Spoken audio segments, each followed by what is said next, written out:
You're with Julian on the Brown Note and a review of The Electric State. I think the subject matter of the rest of the show is heavy enough to not dive back into anything too heavy. So, a review of The Electric State. Anthony and Joseph Russo have become associated with the late stage of MCU. So they made some very well received lower budget stuff. Welcome to Collingwood, You, Me and Dupree. And then they moved on to Winter Soldier, which was a high point to this day of the entire MCU world. And their track record on MCU films is pretty astonishingly good.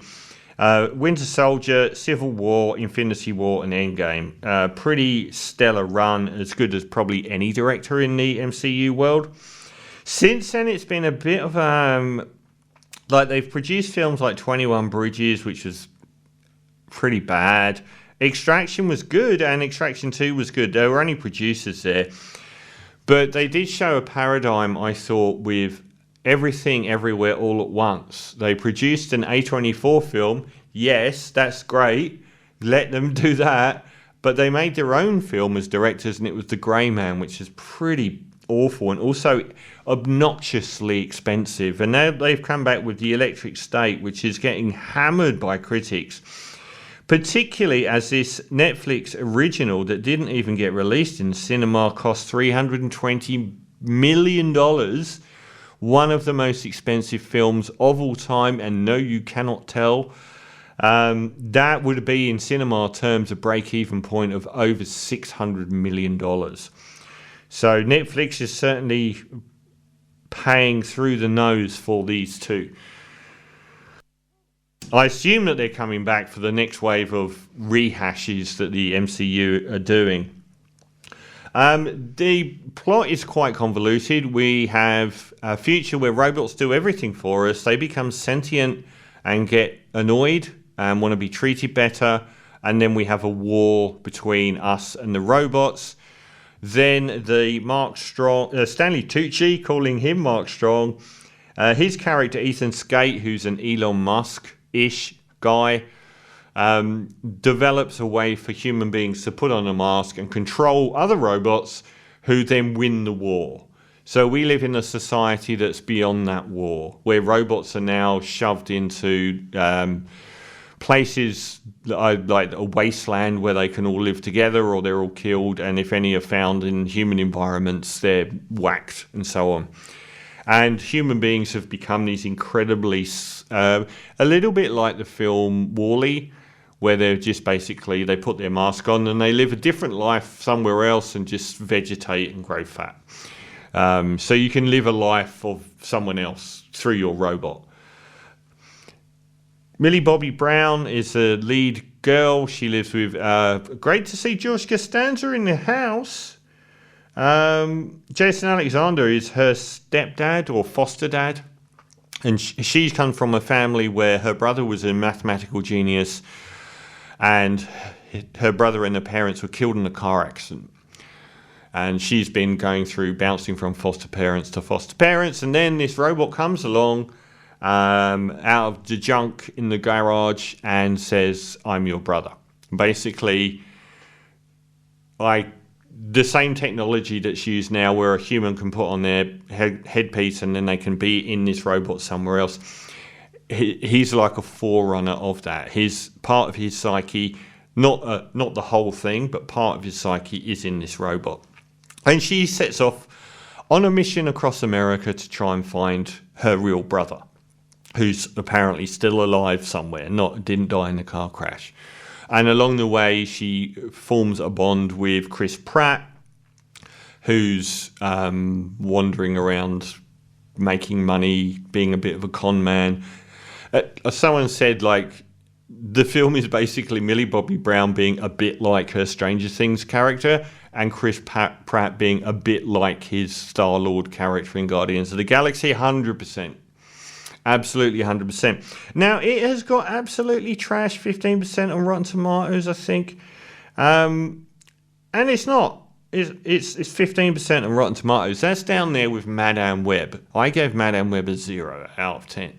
It's nowhere near in that league. The best summation I can say about this film is there was undoubtedly the best Transformers movie was Bumblebee. This is like a remake of Bumblebee with everything in it worse. I mean, even like, I've seen people saying maybe Millie Bobby Brown is suited to television, as the few times that she's actually been a lead in a movie hasn't worked. She is no Haley Steinfeld replacement at all. Even the visuals of the robots and everything isn't anywhere near the level of that Transformers movie. Everything is a lower level. The emotion, the story, the way you're connecting with anything that's happening. It's a pretty rum thing, but it isn't terrible. How they spent this much money, I don't know. It like, an actual positive is the fact that it does feel like an 80s movie, and it does remind me of the robot film Shortcut, which is a positive. But it's not a positive if you're saying you spent how much money to make it look like this. Some of it looks good. I wouldn't say much. There's a couple of really good musical moments in this film. So again, Bumblebee wipes the floor with it. Danzig's Mother comes out of nowhere. That track Mother is outstanding. I wish I could see the soundtrack, because there was a couple of really good songs that I just didn't expect to see. Yeah, it's not on there. There was another really hard rocking song, and I was like, wow, that's really elevated what I'm watching. And the story itself isn't bad. It's actually convoluted, and it's from a comic book which is very acclaimed. Illustrated novel by Simon Stullenhag, and it's been crucified for how much it actually abuses the source material, doesn't follow it, leaves stuff out, and so on. I thought the whole thing with her brother was reasonable. It was enough to float the movie on. There's no good acting much in this film from the main players, but we do get... I thought Stanley Tucci was very good as the evil industrialist genius. I thought that some of the voices of the robots was actually really good. I think it's Ki Hu Kwan. One of the robot that hangs around with Chris Pratt, I thought was really cool and well voiced. And Giancarlo Esposito, the legend, is another one of these humans that puts on a robot face, but he's a cop that chases them and so on. And Holly Hunter is just completely wasted. Oh no, it's Anthony Mackie as Herman. That's the one I was talking about. It's quite weird that some of the robots have been in advertising. So we get Mr. Peanut, played by Woody Harrelson. And Brian Cox as well, Hank Azaria. Some good voice actors for the robots. Yeah, well, it's Anthony Mackie's military robot I thought was really quite cool and a standout.